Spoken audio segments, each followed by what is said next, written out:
Okay, I'm joined this evening by John Quigg.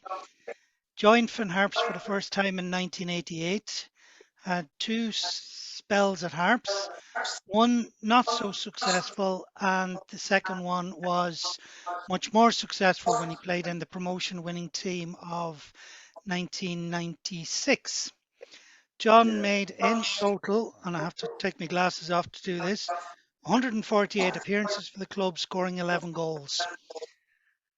How did you come to join Harps, John? You were with Derry City when they first came into the league.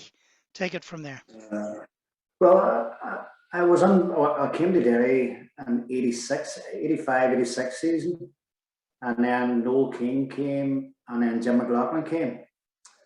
And at that time, that 88-89 season was obviously the best season that Derry ever had. I think obviously they went on, they won the treble. But I didn't ask Jim what was the chances of me playing. And the thing was, then you had the likes of the five dubs who came to Derry at that time. You know, you had Kevin Brady, you had Paul Doon, you had Mick Neville, you had John Cody, and you had Noel Larkin. Aye. And obviously you had the contingent from Derry themselves, and then you had the Scots, you had Stuart Gold and Jack Cage. So you had a powerhouse Derry team. At that time, there was myself and Ray McGuinness and John Cunningham and Paul Haggerty, who weren't really getting into the team. And see, at a young age, you sort of get frustrated. You get frustrated, and at that time, I just said to myself, you know what?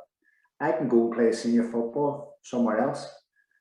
And I went on and I spoke to Jim, and Jim says, look, I'm not going to hold you back. And so I went and joined Finn Harps. I remember the headline actually at the time that you joined was Quigg joins Harps for first team football. So that's obviously your motivator. Absolutely. I go back to my only scenario now where I was coaching youth football there for 12, 13 years with Derry. And the bottom line is young people want to play. Yeah. And see if you're not even getting football with Derry or wherever. Like, there's other clubs about that you can go out and come back. Now, a prime example is at Finn Harps was Paul Kern. Paul Kern was at Harps from 85, 86, maybe 87. He was with Derry 85, 86, and then he went to Harps 86, 87. That's right. And then went back to Derry and won a treble with Derry. Yeah. And was a stalwart for actually captain of Derry for maybe 5, 6, 7 years after. So the thing about that is, you know, if you don't make it at one club, you'll go somewhere else and maybe come back. Do you know what I mean? Yeah. Liam Coyle did something similar in the 87-88 season. Absolutely. Harps had him actually in the reserves, believe it or not, before they realised that, you know, they had a footballer on their hands.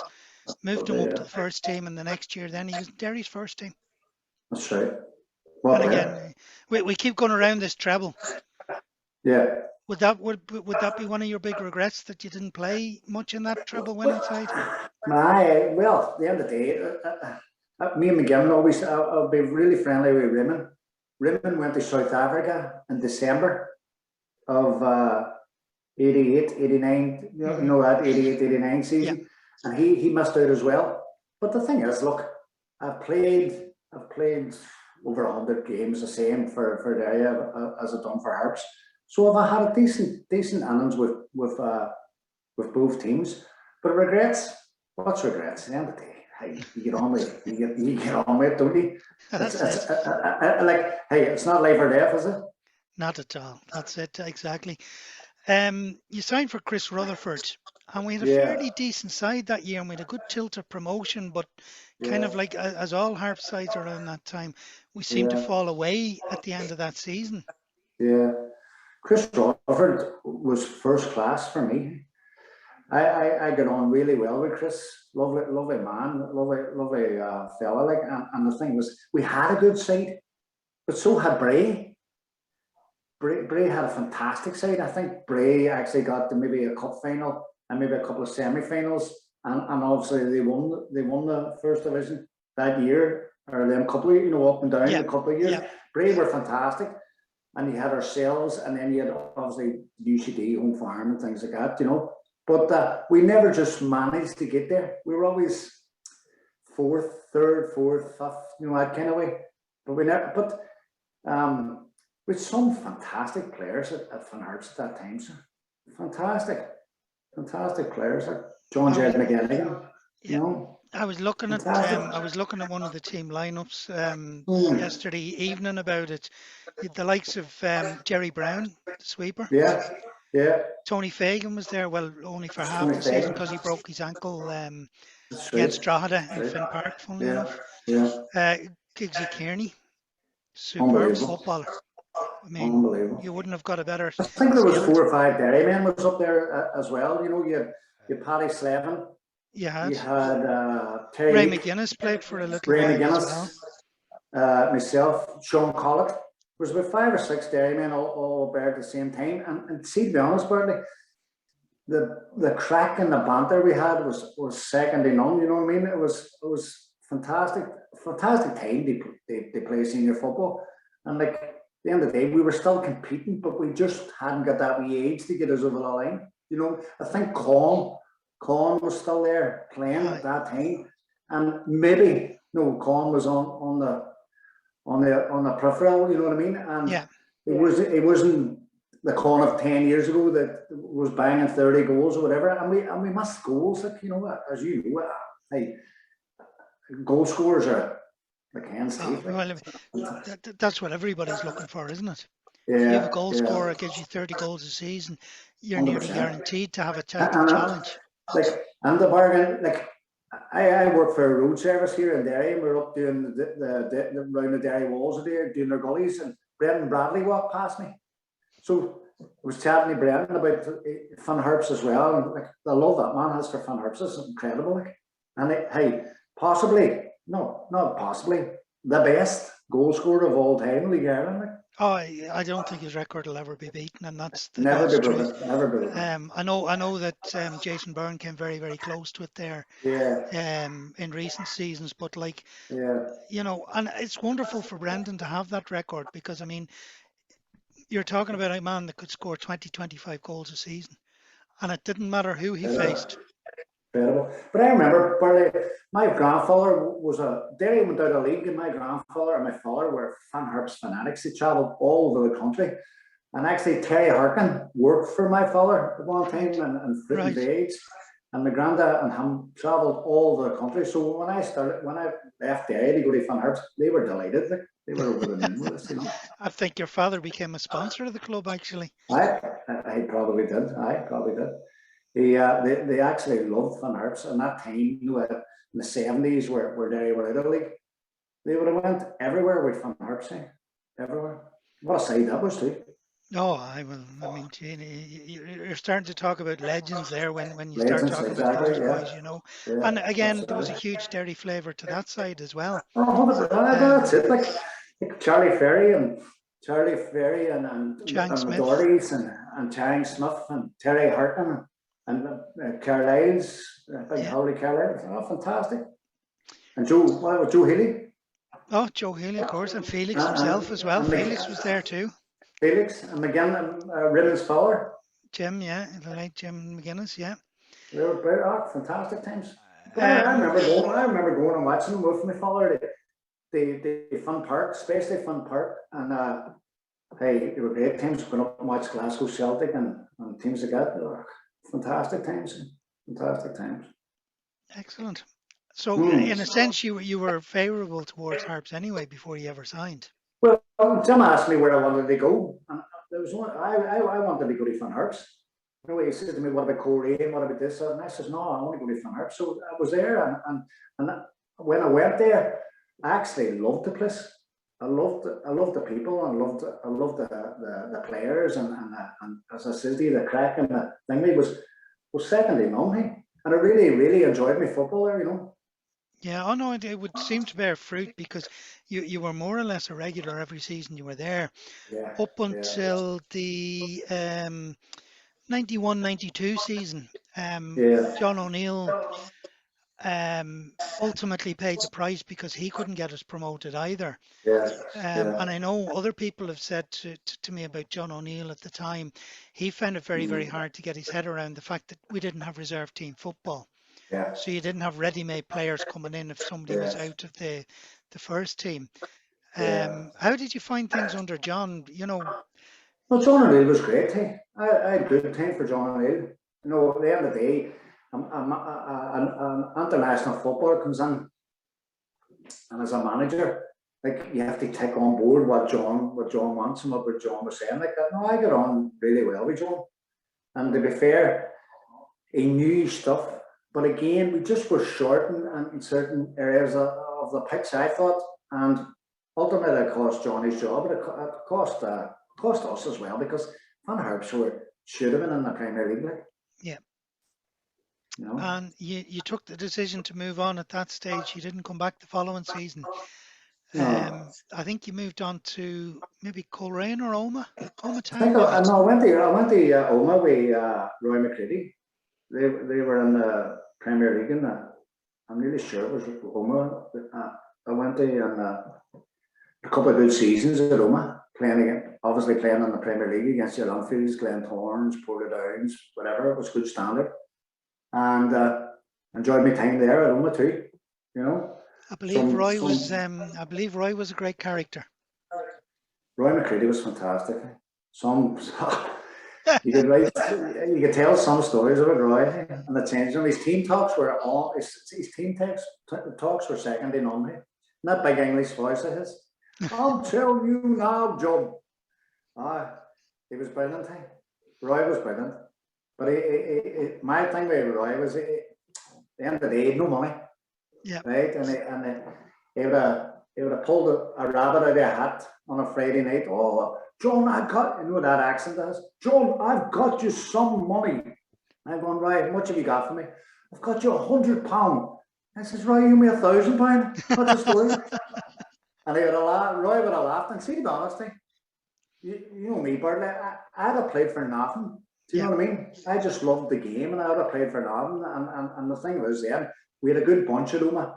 We had a lot of Derry young fellas up, and you had a few from Tyrone. You had Eamon Kavanagh, and you had Big Hodgie and that. So you were decent side up there. And I think we finished in the top six a couple of times with Oma. You know what I mean? So we had a good bunch up there, and we trained in Derry too. We didn't have to go to Oma to train. Like that's what I'm saying. We trained in Derry down the complex, and it was a stone throw for me. Like, and it was up and down the road. It was great. Too. It was great. Did the travelling in the Irish League suit you better? Like obviously if you had to go to Well, Waterford or Kilkenny or no, exactly. I think we at the time at Harps, you had Waterford, you had Limerick, you'd you had Kilkenny. Cove, you had Kilkenny.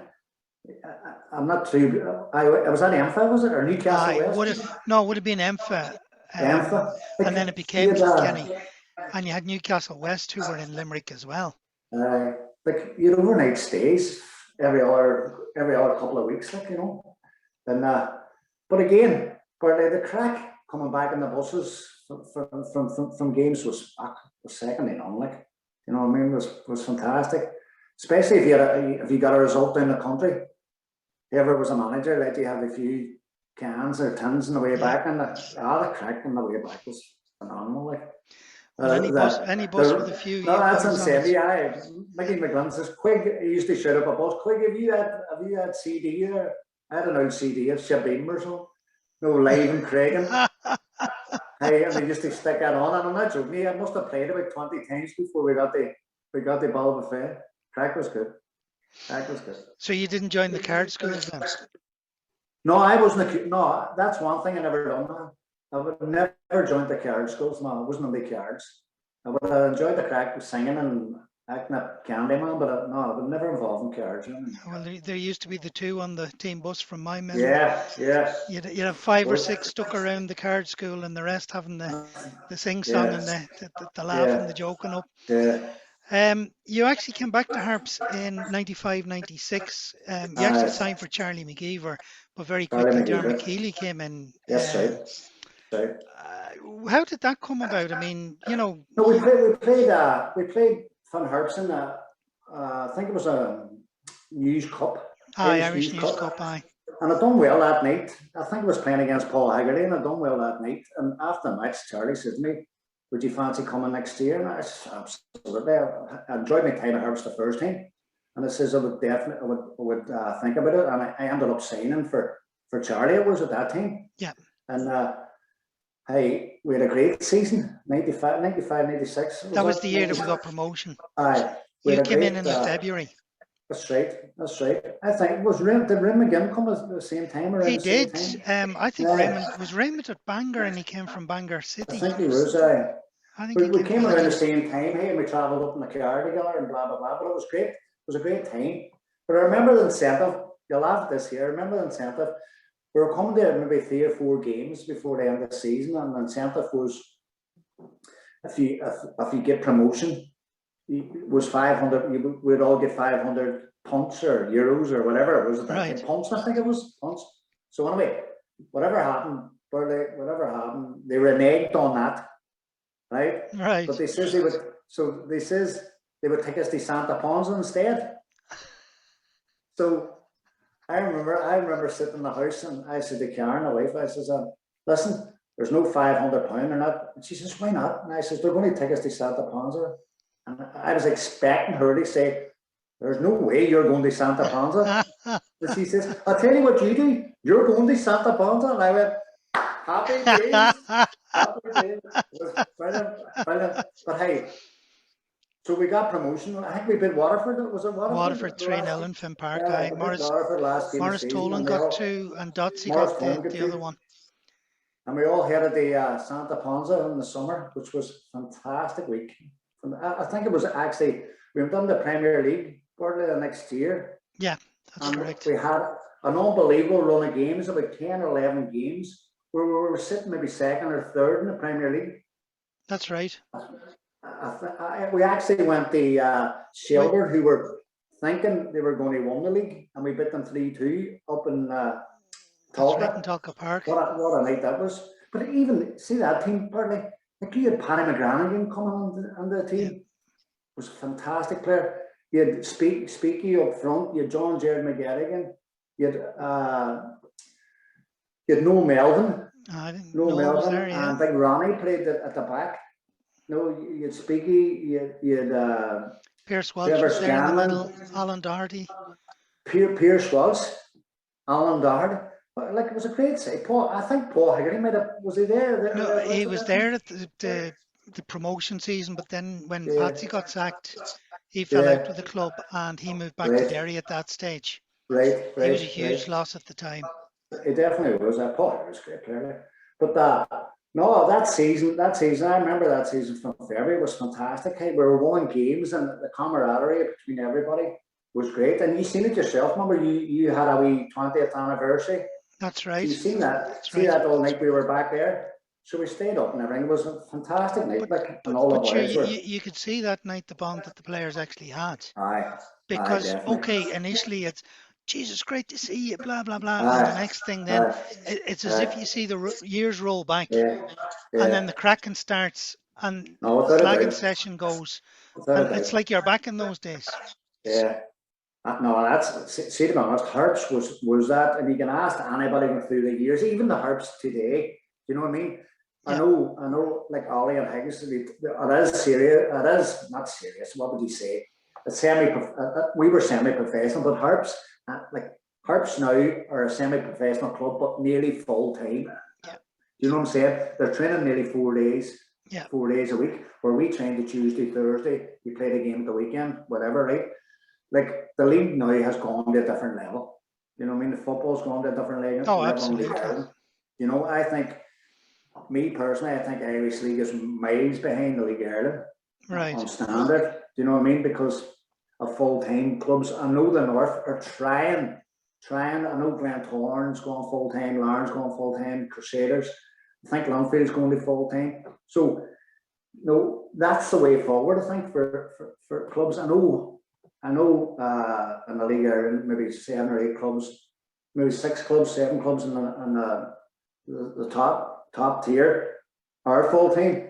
Yeah. And maybe that's the way forward for the likes of the Harps and people like that, you know. I think ultimately it's probably going to come that way. I Yeah, mean, similar to, yes, I was reading something recently where similar to the GAA, yeah, the average age of players is getting younger yeah, simply because the demands of trying to play, yeah, as a semi-professional in a full-time yeah, professional league, yeah, that it's older players find trying to combine a job and yeah. playing, it's just not happening. As you say, they're training I 4 nights a know, week. I know Harps went way Higgs went full time a lot of years back, and I 2008. know it cost, I know it was a cost them not hundreds of thousands of pounds to do it, right?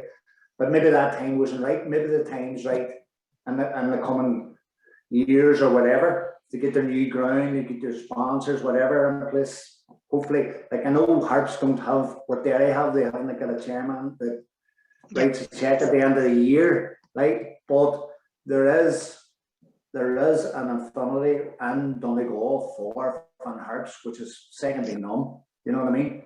And like the love for Harps is out there, like it is out there. Even in Derry, there is people in Derry who support Harps, like No, as I their know. second club, as their And second club. yeah, no, and we get people in Inishowen who Derry's is their Yeah, first team. Like without a doubt, it's without a just the doubt. way about. Mm, I suppose people in the Inishowen hinterland always look to Derry anyway. yeah, You know, like you're not going to change that. And I do know, like, there are people in Derry who have a huge interest because I know from talking to them myself, yeah, in Finn Harps and what Finn Harps are doing, even though they may go to the Brandywell one week and they go to Finn yeah, Park the next week. absolutely. Just getting back to your own career, John, what would have been your most memorable match in a Harp shirt? Um, we lost against Shamrock Rovers in the quarter-final of Cup, or I think we were beat 4-3 by a really good You're Rovers team. correct. And see, to be honest, that day I thought we were outstanding. I think it was in the RDS, It was in the RDS, John. You're spot on. and we were beat 4-3. And that day I thought we could have played against anybody. I think personally, I had a very good game. And I was marking a fellow Derry man called David Campbell, Oh no, who Dave. Yeah. represented Northern Ireland in the World Cups and that. And we Yeah. grew up in the same area from Clooney. We played for the same thing. And that day, I just said to myself, right, he's played in that World Cup. What can you do against him? And I thought I'd done really well. And I was disappointed that we were beat. I think we were beat in the last couple of minutes or whatever. We It were was it beat was an 4-3, extra you know. time actually, John. Well, there you go, extra time, right? And after the match, Noel King was the manager, It was. right? And Noel King came over to me after the match and he says, would you fancy coming down the road to Rovers? But at that time I had a full-time job and I was enjoying my football at Harps and whatever. And I just says, nah, you know what? We'll get Harps. We'll get Harps somewhere along the line. We'll definitely get them. We'll definitely get them promoted. But I would say that in the Waterford game, they get promotion. I played that night against Yeah. Waterford and Fun Park. And we won 3-1, as you say, Morris scored the two. But they were the two highlights for me, And would there have been any low points in your time at Harps? Oh, points. Harps, you have your highs and you have your really lows. Of course, we were beaten. I think we were beat by a non-league team in Bray. Wayside Celtic. Wayside Celtic beat us in an FAI or the FAI Cup, and that was shocking. Actually, we stayed in Bray last night. We done everything professional that weekend. We went out and get bit by Wayside Celtic, and you're going to yourself, Jesus, what the hell? And I felt really sorry for managers and staff and coaches and the people involved in the club, because that's their bread and butter too. That's where they get a few pound on. You're expected to go there and beat teams like that, and then maybe get the likes of Rovers or Derry or whoever back to Fun Park, But no, a few rough times, all right, it hurts. But you still overall you enjoyed the experience. My time at Harps, I loved it. Loved it. Because I was surprised at that there. I played 148 games. There you go. Yeah, no, I 148 games. Oh, made, that's good. That's made good. sure I think I to. have something similar with Derry. So between them two clubs, I have about 300 odd appearances.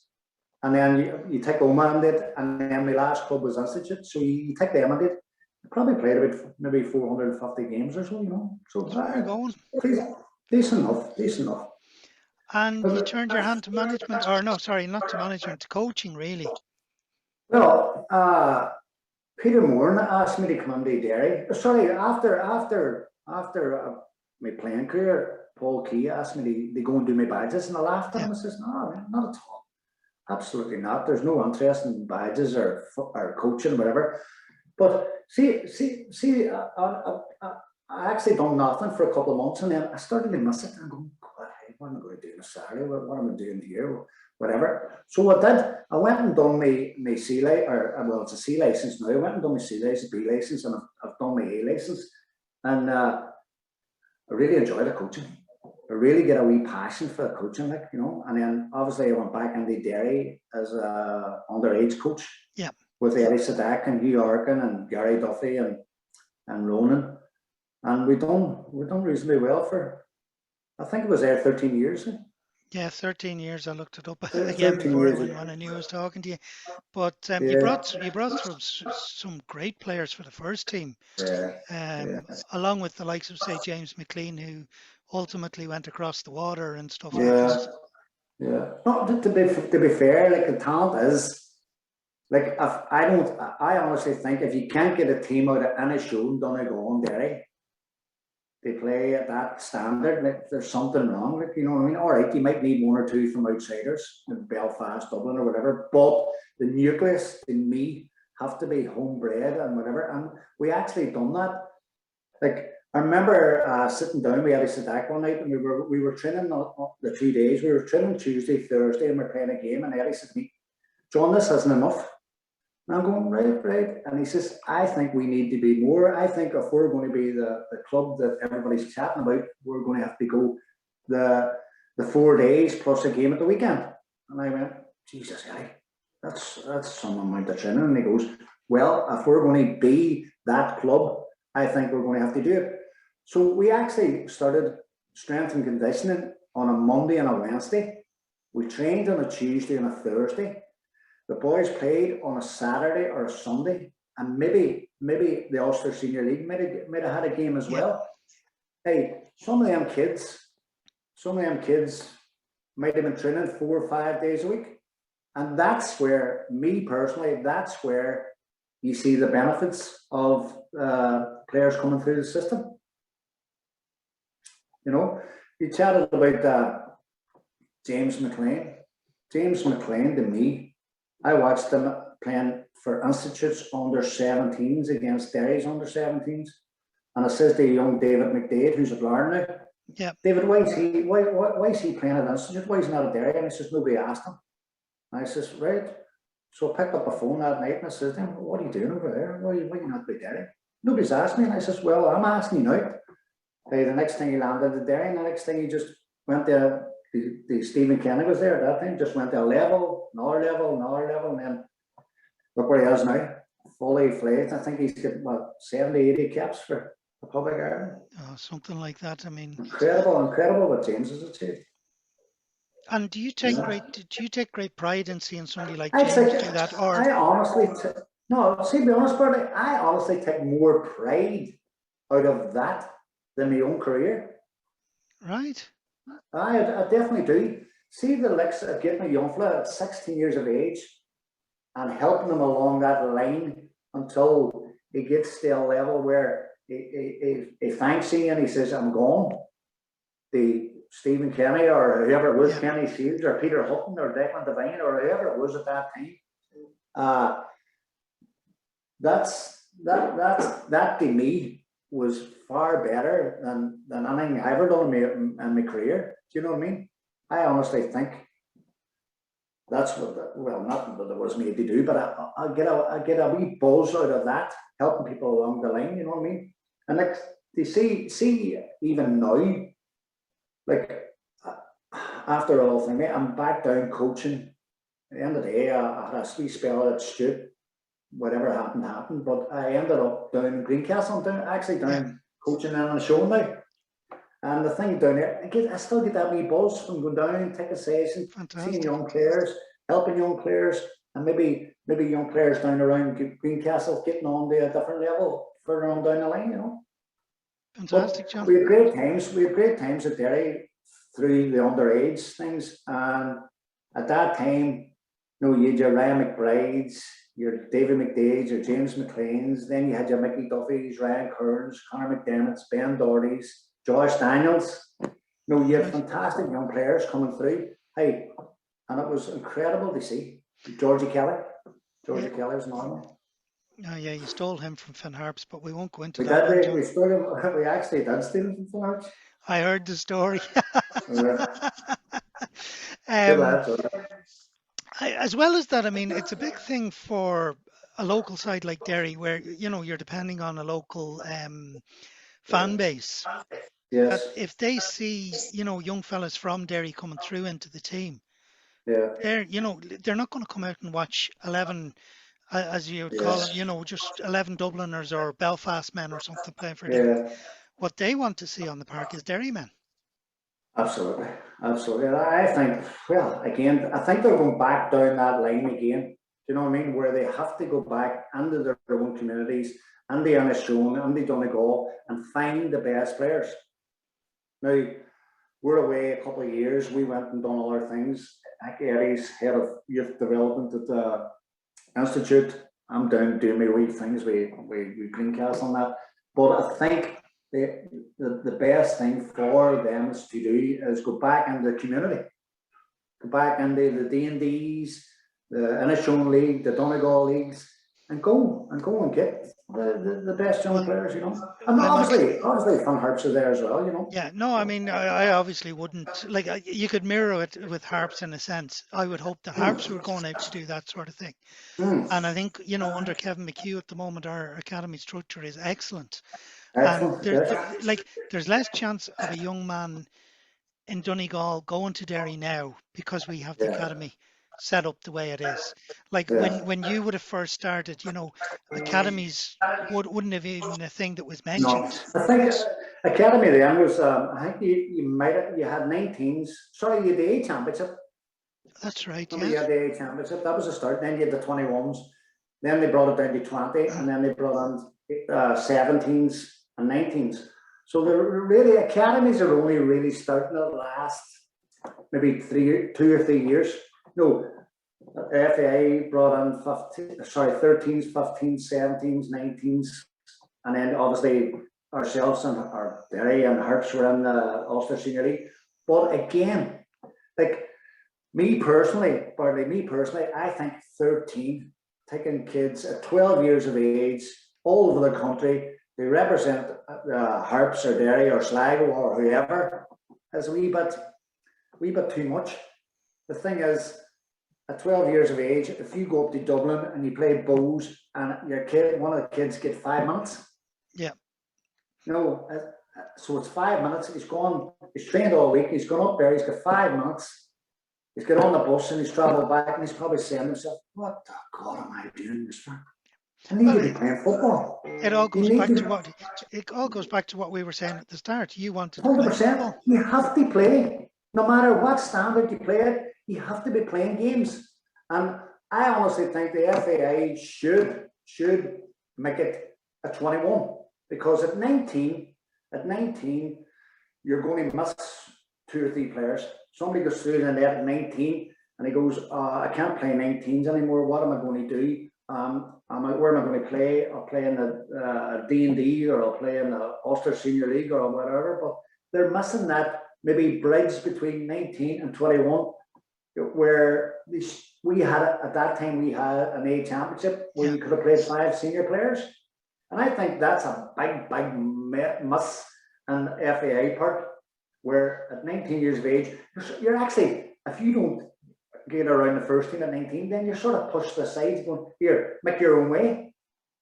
Now, I think it's totally wrong. Me personally, I think it's totally wrong. And we had this conversation with the Dutchman, you know, the Yeah, FAI Tielmans, Dutchman. yeah.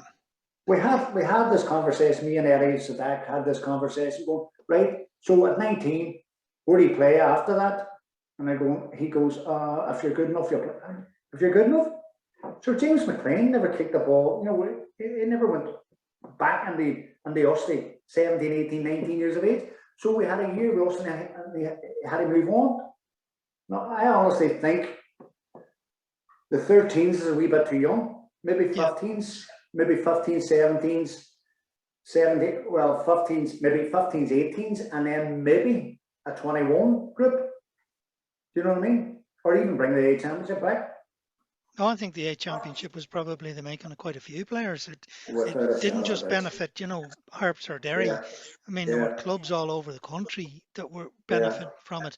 And as you yeah. say, that leap from 19 to adult football, particularly, in League of Ireland, it's too big.